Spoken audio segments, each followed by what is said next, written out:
welcome to the Who Told You show. My name is Lorraine Suckoo, and the Who Told You show is aired every Sunday morning at 10:30 a.m. to 11 a.m. on the Bell Global TV network on Comcast Channel 20. You can watch us 24 hours a day on www.bgntvgospel.com, and my sponsor is Central Residential and Commercial Cleaning in Romulus, Michigan. So today I'm just going to do a prayer from the Bible. It's Philippians 1 verse 9 to 11. And this I pray, that your love may abound still more and more in knowledge and all discernment, that you may approve the things that are excellent, that you may be sincere and without offense till the day of Christ.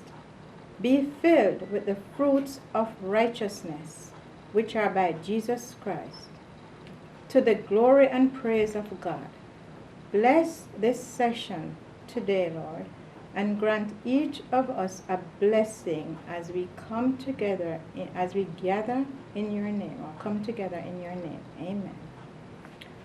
So, I just wanted to mention that every day I ask for a blessing, and it never fails to arrive.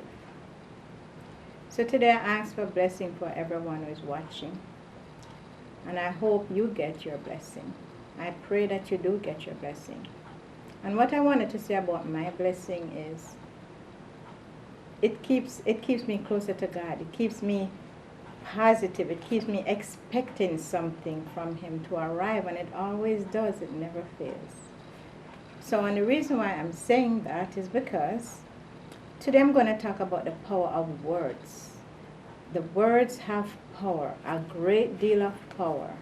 And some of us, sometimes because of our schedule and how busy we are or preoccupied we are, we tend to forget that words have power. And we use them without thinking, unconsciously, certain words. So it is my intention to remind you and to talk about different ways how words can affect us and how we should incorporate more positive words in our lives. So, what does the word power mean?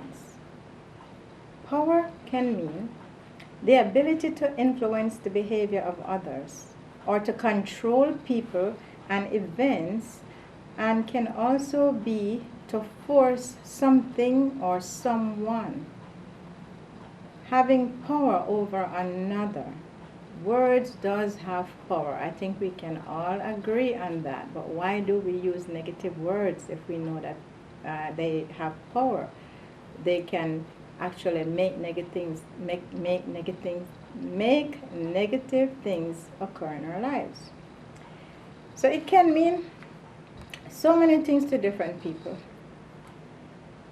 2 Timothy 1 verse 7 says, "For God gave us spirit not of fear, but of power and love and self-control."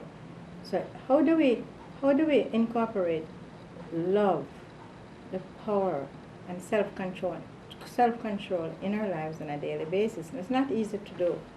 I think we can all agree that Jesus demonstrated how powerful His words were and the miracles He performed with His words, just words. Genesis 1 verse 3 says, "God said, 'Let there be light,' and there was light."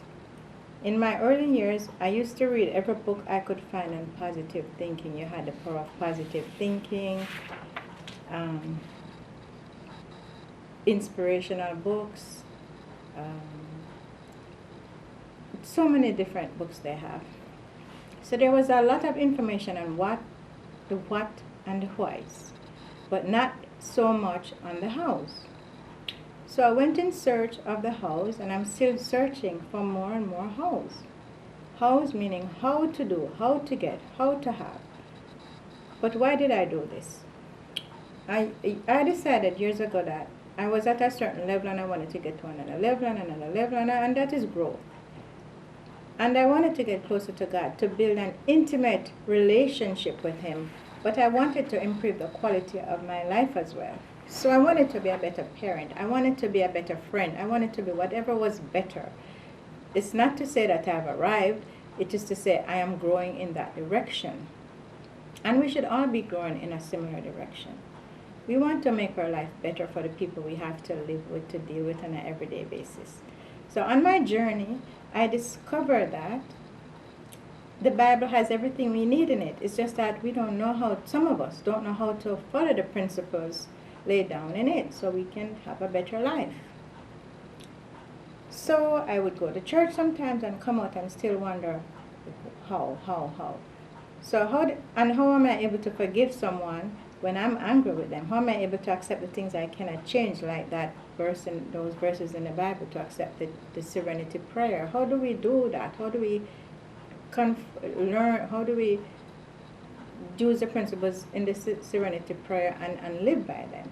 So if I could find a tool that could help me to forgive and show more gratitude, I would need that. If I could find a tool that would help me to overcome my challenges in forgiveness, I would need that. So I prayed a lot, and I prayed and I prayed and I prayed until one day, after collecting and writing and making notes of everything I've read, I started compiling these lectures. Not knowing what I was going to do with them, I had started to do one-to-one with friends and family, and I started seeing changes. And after I've had changes in my life, I decided to help others see if they could have changes in their life. Then I could go on and on and on.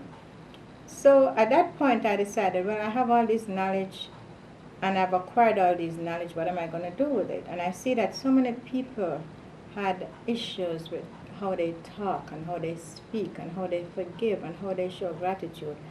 And I said, well, maybe I could start with people that was closest to me. So I did. And I saw great power in these principles, both in my life and in theirs. So I was thinking, I had all this information. How am I going to spread more of this? And I decided I was going to some churches, or have group meetings where I could express some of these, where I could share some of this information with others and see how they felt. And I did get the opportunity to go and speak, to do lectures, and started doing as much as I could. And then I realized that people wasn't really taking to some of what I was saying, and then I felt like they needed to hear. They said, well, how do you know what you're saying? I don't believe what you're saying. So I said, okay, well, I think I need to get some kind of qualifications. I set out to get that, and I didn't know how I was going to get that. It was very, very expensive at the time. And so I just prayed about it, and it was handed to me. It fell in my lap, the opportunity to get certified and get more knowledge and get more information. And my purpose is to add value to other people's lives. The way I got to do this was because I was trying to add value to my own life. And when I see changes in it, I said, okay, many people can use this. Why don't I start trying to help other people do it? So, as I said in most of my lectures before, when I help myself, I help you use information and help other people. Now, in the first few shows, I talked about gratitude, forgiveness, love, and giving back. I did mention that I would share with you how these principles can provide spiritual and physical growth, and how we can remove spiritual blocks. Today I'm going to talk about how the lack of forgiveness and gratitude affect us in a negative way. Positive feelings make us feel good. Negative feelings make us feel bad. And so when we're feeling bad, we can almost be certain we're going through some positive thoughts or situations in our life. When we're feeling good, that is, we know that we're having a good time. When we're feeling bad, we're not having a good time when we're going through situations that we probably don't like. So the key is, when you feel bad, it's good. When you feel bad, you're having negative thoughts probably, and when you feel good, you're having positive thoughts. So I'm going to talk about Philippians 4:18. It says, "Finally, brothers, whatsoever is honorable, whatsoever is just, whatsoever is pure, and whatsoever is lovely, and anything worthy of praise, think about those things." If we could only do that, but how do we do that? How do we think about things that are lovely? things that are worthy of praise, and just talk about those things. But this is not, it's very challenging. So I've seen in churches where the minister might be talking about a topic on forgiveness and gossiping and, those kind of things, topics. And as some people come out to church, including myself, and come out and start gossiping about someone in church or somewhere else. On the way home, you're gossiping, and you arrive at home and you start some other kind of negative things. And you were just taught that in church. So how can we make a difference? How can we do better? How can we focus on the good things rather than the bad things? What if we could just do the things that are lovely all the time? Talk about that. In every bad situation, there's good anyway. So Proverbs 23 verse 7 says, as he thinketh in his heart, so is he. So as we think, whatever we're thinking inside, we are that after. So if you become that which you become that which you think about.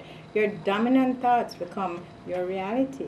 So Proverbs 18 says, death and life are in the power of the tongue, and those who love it will eat of its fruits. Now, most people are familiar with that. Very popular Bible verse. So if we know that, why do we still continue to do the things that are not for our highest and best good? Ephesians 4:29-32 says, let not corrupt words proceed out of your mouth, but what is good, that it may impart grace to the hearer. It has to impart grace to the hearer. And do not thrive the Holy Spirit of God. Let all bitterness and grief and anger be put away from you, and be kind to one another, forgiving one another as Christ forgave you. In the previous show, I discussed forgiveness. In the first few shows that I did, I gave some tools and prayers that have helped me apply forgiveness when I have been hurt. It has never failed me. I say the prayer until I feel good about the person who have done me wrong, and then that I no longer feel that pain in my body and my heart. So I release. It's a releasing prayer. It says, I let go and let God. So I just want to mention at this point, if words did not have power, we would not have bullying in school and in our society. Just look at the damages that have caused some children to go through. So look how many children have been victim of words. When we teach our children to be positive, they can overcome this type of behavior. Use empowering words to your children. Be careful what you name your children. Words have power. Be careful what you call them. Think about positive think positive, talk positive, and you will feel positive. I remember the first time I sat with Dr. Wilson, she was doing her show on something about, I don't remember the topic, but she said something about kids. We call our kids, don't call your children kids, because in the Bible Jesus called us his children. Because if you call your children kids, you might be giving them up as a sacrifice. So you have to be careful what you call your children. In my area of work, we are taught that thoughts become things. If we think about a certain thought long enough, it becomes our reality. Any thought that becomes your dominant thought becomes your reality. So if you continue to hold in mind, I can't, I will not be able to, the results will be just what you expect. So most of you already know that. But what you give come back to you. What you reap, you sow. So how do we become more and more positive? Be aware of your thoughts as much as possible. That's the first thing you need to do. Be aware, become aware. They create feelings. When a negative thought appears, change it into a positive one. For example, if you think, some people call themselves names, like I might think like, okay, I don't have enough time, I can't do this or I can't do that. You have to try and replace those thoughts with those words with positive words. Practice forgiveness. Stop blaming. Start asking, like, what is it I need to learn from each negative situation? Be grateful for the good and the bad experiences. Remember that the bad experiences teaches us great lessons. Learn from your mistakes. Remember this saying, Failure is when you learn the lessons failure came to teach you. Many great leaders had to fail before they became great. Treat others the way you would like to be treated. What you sow, you will reap. Stay away from negative and toxic people. They can drain your energy and you can become like them. Remember, birds of a feather flock together. Be aware of the company you keep. Wish others well. We are all one. Stop sending out negative thoughts to others. Instead of think of the good in everyone. Everyone has a good in them. Show and express love to others. Think about yourselves. Don't put negative words in front of I am. The words become real. It becomes your reality after a period of time. So I am not happy. I am fat. I am skinny. I don't feel good. All those things they are, or I can't do this. Remove those from your daily vocabulary. So we're going to look at some observations of how thoughts affect us. Have you ever noticed that every time something bad starts happening in your day, the rest of the day kind of go like that? And if something good starts happening in your day, the rest of the day kind of go like that? Right? One might say it never rains, but it pours. And that is so true. So there's experts are saying that, based upon studies and research, that after you say a positive thought, another positive thoughts attached to that one, and another one, and another one, and the same thing with negative thoughts. They attach. You say negative thoughts, and another negative event happen, and it goes on and on and on. So how can you do that? So a lot of people can sit and pray, and just really start focusing on something good rather than the bad events that are happening, to change momentarily in your the negative stuff in your life. So some scientific research suggests that over 60% of our thoughts may be negative. Some people may not think that they are negative, but they are at some point, because they are doing it unconsciously, not because they don't know any better. Thoughts triggers a chemical reaction in our brain, which causes feelings, which dictates our behavior, whether negative or positive, towards something or someone. Research shows that 80% of illnesses is caused by negative thoughts or toxic thoughts. Thoughts which cause heart disease, such thoughts can cause heart disease, cancer, diabetes, because it triggers this chemical reaction in us and changes our cells. So when you practice forgiveness, you can heal. About 70% of people, research states, engage in negative thoughts and is unaware that they are even doing it. It is done on an unconscious level. They are called self-talk, things we tell ourselves. It further states that if you were brought up in a negative environment, you are more likely to be negative than positive. We have to be careful with the words we use, both to our children again and to others, and to the things we tell ourselves. When someone hurt our feelings, we tend to resist the hurt. We fight back. We suppress. And we suppress our feelings, and we push them down. So as we push those feelings down, they stay and they go into our cells and they cause havoc. Cells communicate with each other. It starts the process of feeling of resentment and just negative, toxic things.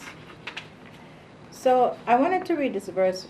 1 Peter 5 verse 8 says, "Be sober-minded, be watchful. Your adversary, the devil, prowls around like a roaring lion seeking someone to devour."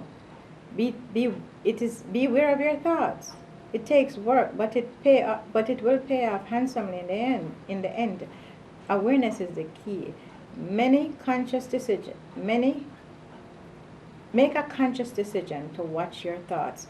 I talked about awareness many times, how to be aware of the thing. Sometimes some people may go into a building and come back out and they don't even recall what they saw in there. We're just doing it on an unconscious level. So George Bernard Shaw says, people are always blaming their circumstances. Watch your thoughts, for they become words. Watch your words, for they become action. Watch your action, for they become habits.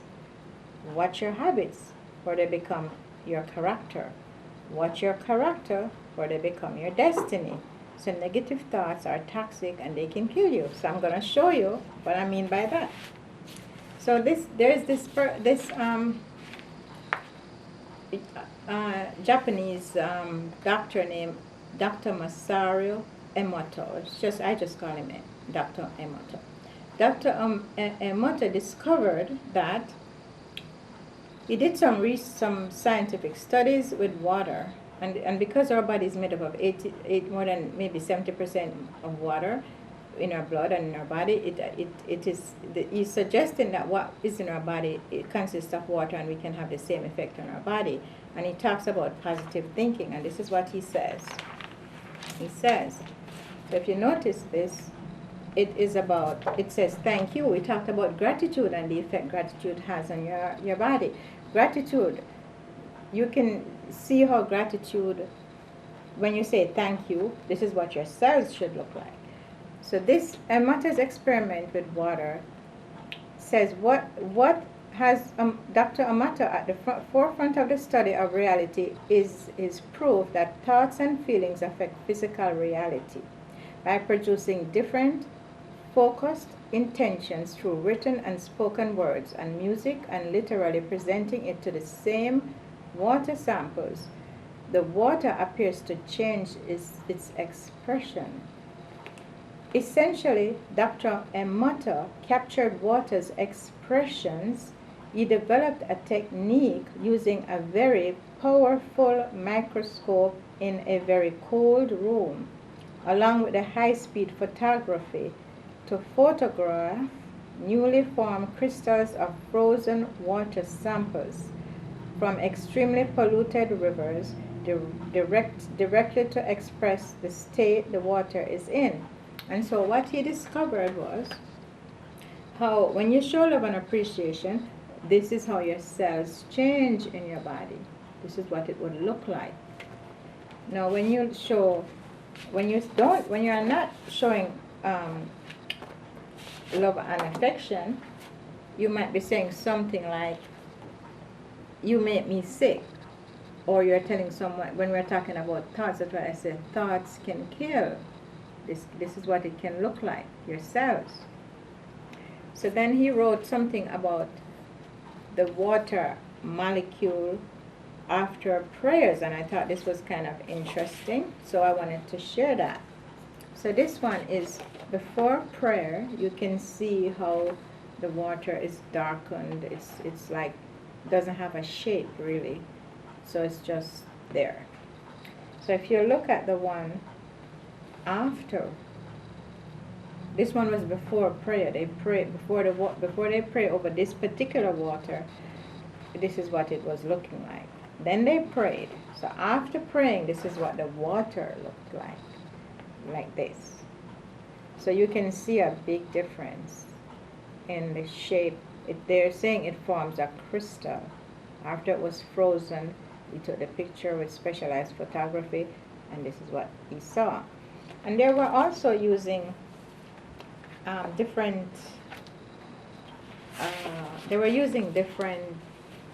kind of water, swampy water, and they would write on the water the names of the things they wanted to talk about. So this is what ultimately a good positive crystal should look like, a water that has been prayed over, a water that has been blessed.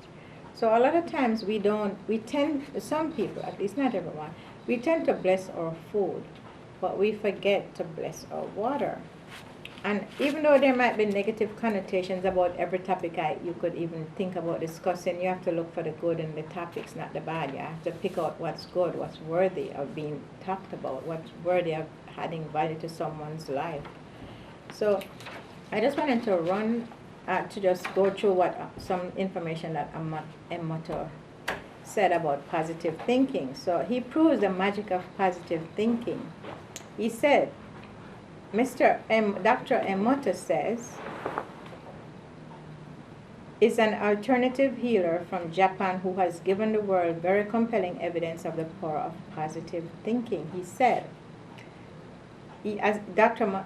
Emoto has spent a good part of his career exploring the interconnectedness between human beings and the environment. He presents his discoveries in a stunning photograph that delight the eyes as much as they stimulate the mind. Dr. Emoto is perhaps most famous for his research with water. His findings carry a simple and profound message.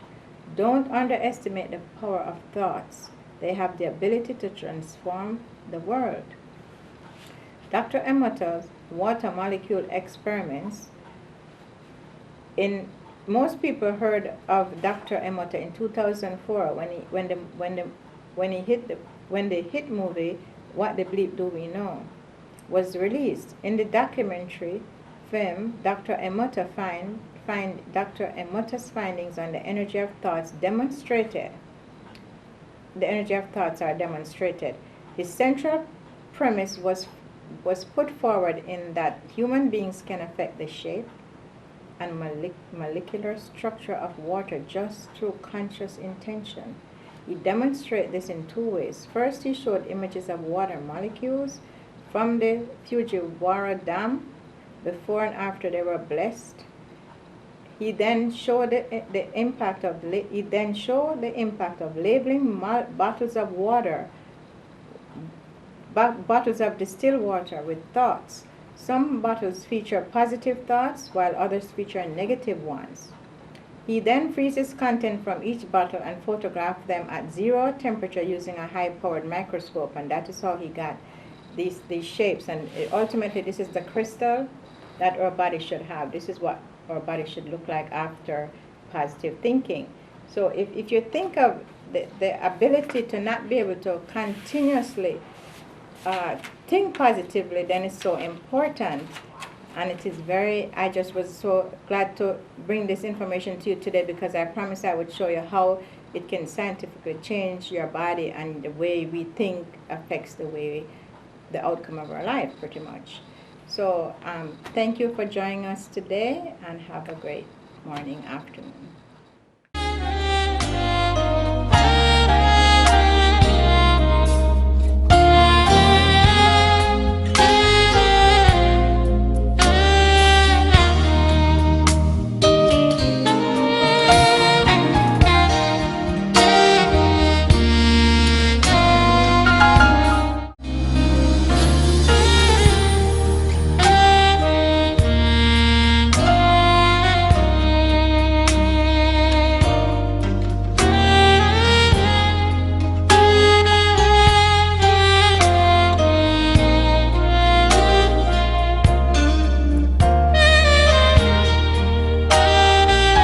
My name is Mike Duggan, and I'm watching the Bell Global Network. Hey, keep it locked. It's your boy D. Hattie, watching the Bell Global Network. You know how it is.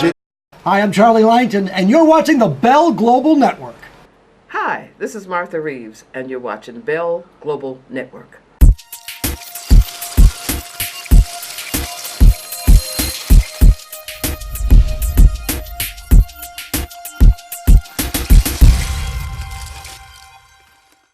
What's going on, y'all? It's Mr. Bell. Some know me as Antone Quarboy Bell. Others know me as Elder Antone Bell. I am co-CEO of Bell Global Network, BGN TV 2090. And I want to invite you right now to get your own broadcast, calling all ministries, all politicians, all business owners.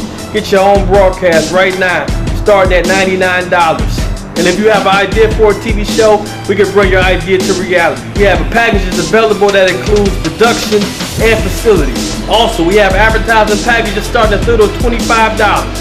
So don't hesitate. Give us a call at 313-355-7877. Once again, that's 313-355-7877 to make an appointment today. You never ever let me down, and when I'm sinking in sin, you never ever let me drown. You're my lifeguard, my security. You took my insecurities and put me in the lion's den and took out all the fear in me and gave me unlimited, undeniable faith. In your arms I am safe, and for that